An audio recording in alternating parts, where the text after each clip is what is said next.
नमस्कार friend. UP TGT PhD previous year question चल रहा था, उसी का अगला पार्ट है ये। उसमें पिछले पार्ट में 20 क्वेश्चन हो चुके हैं, उसी का आगे देखते हैं। आज पृथ्वी से संबंधित सारे क्वेश्चन हैं। पृथ्वी की आंतरिक संरचना से क्वेश्चन है ये। पूछ रहा है मोहरोविसिक असाध्यता स्थित है या स्थित रहता है। मोहरोविसिक, ये इसको असत्यता या असंबद्धता भी कह सकते हैं। तो इसका ऑप्शन है प्रॉपर्टी और मेंटल के मध्य, जो पृथ्वी की प्रॉपर्टी होती है और जो मेंटल होता है उसके मध्य होता है। मोहरोविसिक असभ्यता। देखिए, पृथ्वी 3 भागों में डिवाइड है। जब आंतरिक संरचना पढ़ते हैं हम, तो ये वाला हिस्सा जो होता है क्रस्ट होता है, यानी परपटी होती है। ये वाला हिस्सा मेंटल होता है और ये वाला हिस्सा जो है कोर होता है। सभी के दो दो भाग डिवाइड हैं, ठीक है। जो मोहरोविसिक असत्यता है, जब परपटी को 2 भागों में डिवाइड करेंगे तो जो निचले वाली परपटी होगी और मेंटल वाला हिस्सा होगा, जो मेंटल वाला हिस्सा होगा उसी को हम कहेंगे मोहरोविसिक असंबद्धता। और जो परपटी को 2 भागों में डिवाइड करता है उसको बोलते हैं कोनार्ड असंबद्धता। अगला क्वेश्चन चलते हैं। सेम क्वेश्चन है बट ऑप्शन अलग हो गया है। मोहरोविसिक असंबद्धता स्थित है निचली क्रस्ट और ऊपरी मेंटल के मध्य, ऊपरी मेंटल और निचली मेंटल के मध्य, निचले मेंटल और बाह्य कोर के मध्य, या फिर बाह्य कोर और आंतरिक कोर के मध्य। तो इसमें पहला ऑप्शन सही है, निचली क्रस्ट और ऊपरी मेंटल के मध्य। मैं बताया था अभी, जो है ये हमारा 3 पार्ट डिवाइड हो गया। ये क्रस्ट हो गया, निचला वाला पार्ट हो गया, ये मेंटल वाला हिस्सा हो गया। तो ये वाला हिस्सा जो है वही मोहरोविसिक असंबद्धता है। नेक्स्ट क्वेश्चन देखते हैं। गुटेनबर्ग असंबद्धता किनके बीच में है? गुटेनबर्ग असंबद्धता किसके बीच में है?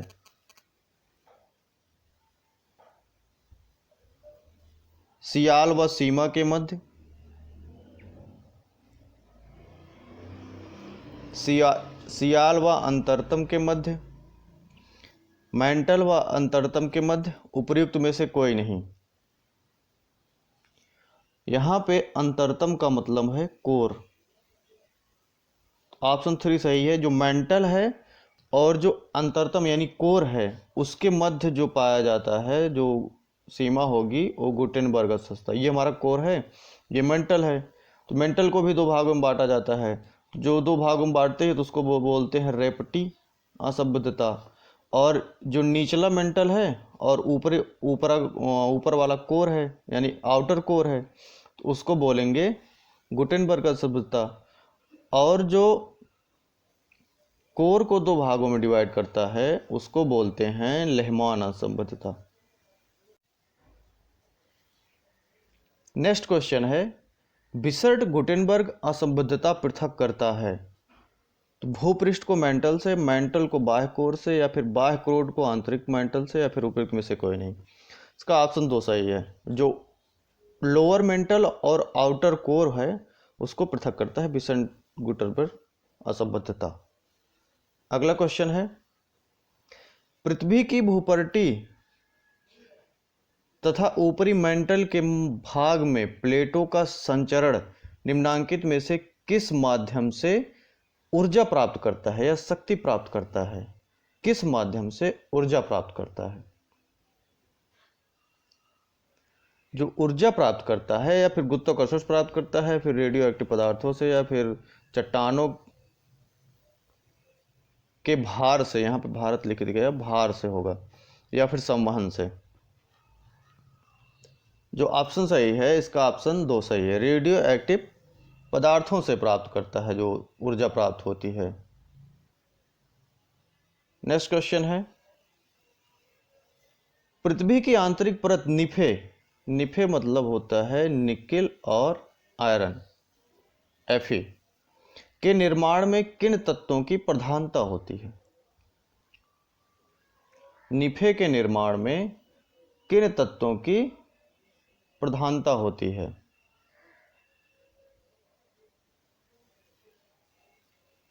निकिल और आयरन यानी लोहा। तो ऑप्शन 4 करेक्ट है। नेक्स्ट क्वेश्चन देखते हैं। पृथ्वी के बाह्य अंतरतम की अधिकतम गहराई क्या है? बाह्य अंतरतम पूछ रहा है। सपोज करिए ये हमारी पृथ्वी हो गई हैं, ये वाला हमारा कोर हो गया, ये मेंटल हो गया, ये हमारा क्रस्ट हो गया है। तो जो बाह्य अंतरतम है यानी इनर कोर और आउटर कोर जो होता है, ये हमारा आउटर कोर है।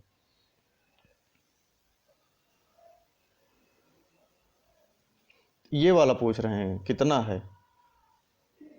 5150 किलोमीटर है। ऑप्शन ए करेक्ट है। नेक्स्ट क्वेश्चन देखते हैं। पृथ्वी के गिर्द चट्टानों की बाहरी परत को क्या कहा जाता है? यानी जो पृथ्वी का ऊपरी वाला हिस्सा है जहां पे मानव निवास करते हैं, उसको क्या कहा जाता है? चर्म कहा जाता है, परपटी कहा जाता है, फिर घेरा कहा जाता है, बाहरी परिधीय स्तर कहा जाता है। तो ये तो हो नहीं सकता, या तो ये होगा या तो ये होगा। तो ये तो नहीं हो सकता है क्योंकि बाहरी परिधीय स्तर नहीं हो सकता। तीन ही पृथ्वी के तीन ही पार्ट हैं, परपटी है, मेंटल है, क्रस्ट है और कोर है। तो ऑप्शन 2 करेक्ट है। नेक्स्ट क्वेश्चन है। पृथ्वी से किस गहराई पर ठोस पदार्थ तरल अवस्था में मिलते हैं? पृथ्वी में किस गहराई पर ठोस पदार्थ तरल अवस्था में मिलते हैं? जो मेंटल वाला हिस्सा होता है वो तरल अवस्था में पाया जाता है, ये वाला हिस्सा। तो ये वाला हिस्सा शुरू होता है 100 किलोमीटर से, यानी 100 किलोमीटर गहराई पर ठोस पदार्थ तरल अवस्था। नेक्स्ट क्वेश्चन है। निम्नलिखित में से कौन सा कथन सत्य नहीं है, यानी कौन सा कथन गलत है? पृथ्वी का अधिकांश भाग मेंटल से बना है, बिल्कुल सत्य बात है। पृथ्वी की परत सियाल से बनी, ये भी सही है, सियाल से भी बनी है। सागर तल सीमा से बना है, ये भी सही है। सीमा का मतलब है सिलिका और मैग्नीशियम। सियाल का मतलब है सिलिका और एल्युमिनियम। अब ये कह रहा है कि चौथा, सीमा सियाल के ऊपर रहता है, सीमा सियाल के ऊपर तैरता है। ये तो क्वेश्चन ये गलत है। तो यही ऑप्शन हमारा सही हो जाएगा।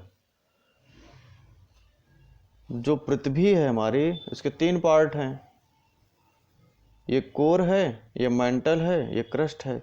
तो क्रस्ट जो होता है सिलिका और एल्युमिनियम होता है, और जो मेंटल होता है सिलिका और मैग्नीशियम होता है, और जो कोर होता है वो सिलिका और आयरन होता है। नेक्स्ट क्वेश्चन है। निम्न में दुर्बलता मंडल कहाँ पाया जाता है? दुर्बलता मंडल कहाँ पाया जाता है? निम्न में दुर्बलता मंडल कहाँ पाया जाता है? तो जो दुर्बलता मंडल होता है वो ऊपरी प्रवार के ठीक ऊपर पाया जाता है। ऊपरी प्रवार यानी जो मेंटल है, जो मेंटल वाला हिस्सा है उसके जस्ट अपर पे, यानी अपर वाले मेंटल में दुर्बलतम मंडल पाया जाता है। नेक्स्ट क्वेश्चन है। पृथ्वी के आंतरिक भाग में कितने मीटर पर 1 डिग्री सेल्सियस तापमान की वृद्धि होती है? 1 डिग्री सेल्सियस टेम्परेचर इंक्रीज कर जाता है कितनी किलोमीटर की दूरी पर? 22, 23, 32 या 40? ऑप्शन 3 करें। 32 किलोमीटर नीचे जाने पर 1 डिग्री सेल्सियस तापमान की वृद्धि हो जाती है। नेक्स्ट क्वेश्चन है। कोर मध्यस्थ क्षेत्र में कौन सी लहरें प्रवाहित हो सकती हैं? कोर मध्यस्थ क्षेत्र में कौन सी लहरें प्रवाहित हो सकती हैं? कोर यानी जो कोर वाला हिस्सा है उसके मध्यस्थ क्षेत्र में, तो वहां पे प्राथमिक लहरें ही जो है प्रवाहित होती हैं। नेक्स्ट क्वेश्चन है। निम्न में से कौन सा युग्म सुमेलित नहीं है? निम्न में से कौन सा युग्म सुमेलित नहीं है, यानी इनमें से कौन सा गलत मिलाया हुआ है? जलवायु का वर्गीकरण त्रिवार्थ पृथ्वी की परतें बेबल, नहीं ये तो गलत है, यानी यही ऑप्शन सही है। पर्दन चक्पेंक और पृथ्वी की उत्पत्ति लाप्लास, इन्होंने लाप्लास निहारिका परिकल्पना दिया था ना।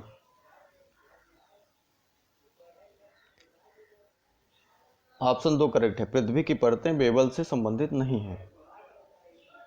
जो परतों का विभाजन किया था वो थे, एक सुएज थे, दूसरे होम्स थे। नेक्स्ट क्वेश्चन है, पृथ्वी और उसकी बनावट में परिवर्तन किस कारण होता है? पृथ्वी के गुरुत्वाकर्षण से, पृथ्वी के घूर्णन से, या फिर पृथ्वी के परिक्रमण से, या पृथ्वी के अक्ष का इसके कक्ष के समतल की ओर झुके होने से। यानी जो उसकी बनावट में परिवर्तन होता है वो कारण क्या है? जो पृथ्वी का अक्ष जो है, अब सभी लोगों को पता होगा, पृथ्वी 23.5 डिग्री अपने अक्ष पर झुकी हुई है। तो यही एक रीजन होता है कि जो पृथ्वी की बनावट होती है, इस पे पर्वत, पठार, ये सारी चीजें पाई जाती हैं। सुएज के अनुसार, सुएज एक वैज्ञानिक हैं, भूपटल की ऊपरी परत कहलाती है। सुएज के अनुसार भूपटल की ऊपरी परत क्या कहलाती है? यानी जो क्रस्ट वाला हिस्सा है, जो क्रस्ट वाला हिस्सा है वो क्या कहलाता है? सिलिका और एल्युमिनियम पाया जाता है, यानी सियाल पाया जाता है। तो ढूंढते हैं इसमें सियाल, ऑप्शन 2 करेक्ट है। नेक्स्ट क्वेश्चन है, भूगणित और भूभौतिकी की अंतरराष्ट्रीय संघ के अनुसार भूपटल की औसत मोटाई है। भूपटल की औसत मोटाई भूगणित और भूभौतिकी के आधार पर 30 किलोमीटर है। नेक्स्ट क्वेश्चन है, पृथ्वी के आंतरिक भाग में उष्मा का जनन मुख्य रूप से, पहला है रेडियो सक्रिय पदार्थ तथा गुरुत्व बल के तापीय ऊर्जा में परिवर्तन से होता है। तो बताना है इसमें से कौन सा कथन सही है, पहला या दूसरा। इसमें दोनों कथन सही हैं, तो हमारा ऑप्शन तो करेक्ट हो जाएगा, उपयुक्त दोनों कथन सही हैं। तारों की निस्तृत गैस एवं धूल के राशि के पिंड को कहते हैं। तारों की निस्तृत गैस, यानी जो तारों से गैस निकलती है, धूल निकलती है, उसके राशि के पिंड को, यानी उसका जो ढेर हो जाता है, उस जो पिंड बनता है, उसको क्या कहा जाता है? उसको कहेंगे नेबुला, जिसको निहारिका भी कहा जाता है। और सभी को पता होगा कि निहारिका सौर मंडल का भाग नहीं है।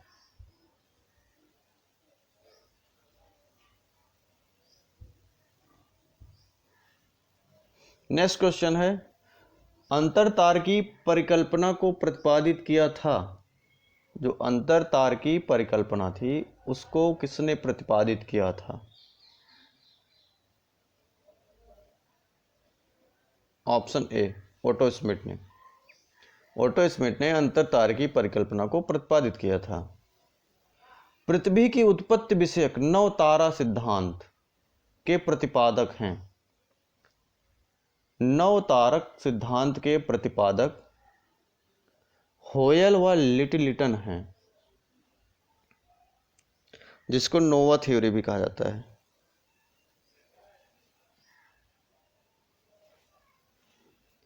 फिलामेंट शब्द का प्रयोग किया गया था। फिलामेंट शब्द का प्रयोग ज्वारी परिकल्पना में किया गया था।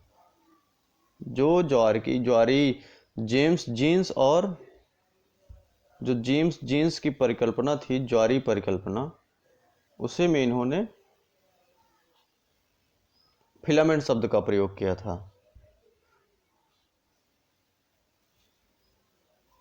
निम्नलिखित में कौन पृथ्वी का एक प्रमुख तत्व है? जो पृथ्वी का एक प्रमुख तत्व है वो कौन है?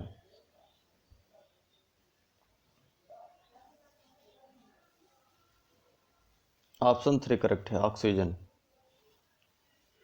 विद्युत चुंबकीय सतत में मध्य अवरक्त किरणों का अंश है।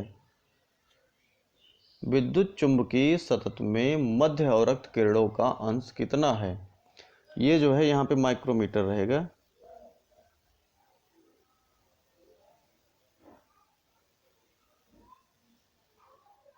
ऑप्शन 3 करेक्ट है। 1.3 माइक्रोमीटर से 3 माइक्रोमीटर के मध्य। जो विद्युत चुम्बकीय सतत के मध्य अवरक्त किरणें हैं उसका अंश जो होता है 1.3 माइक्रोमीटर से 3 माइक्रोमीटर के मध्य होता है। निम्नलिखित में सबसे पहले किसने कहा था कि पृथ्वी गोलाकार है?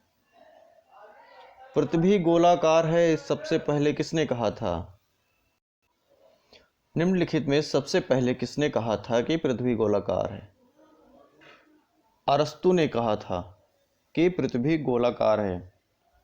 इनकी एक बुक थी on the heavens, on the heavens. इसे में इन्होंने कहा था कि जो है पृथ्वी गोलाकार है।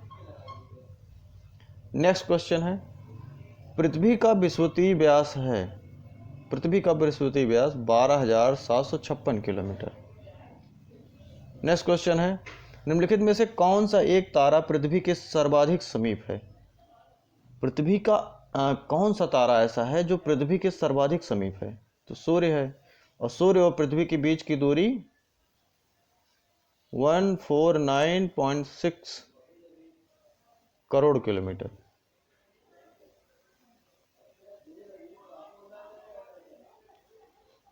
नेक्स्ट क्वेश्चन है, जब दिन और रात की अवधि बराबर होती है तो सूर्य की किरणें सीधी पड़ती हैं। सूर्य की किरणें सीधी जब भूमध्य रेखा पर पड़ती हैं तो दिन और रात बराबर होता है।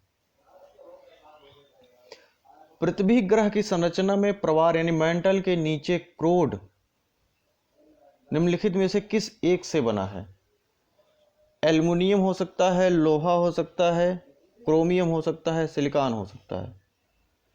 तो जो कोर है वो लोहा से बना हुआ है। ऑप्शन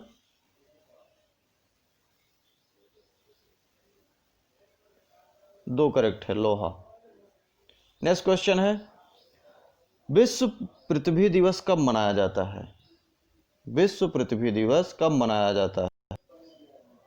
विश्व पृथ्वी दिवस 22 अप्रैल को मनाया जाता है।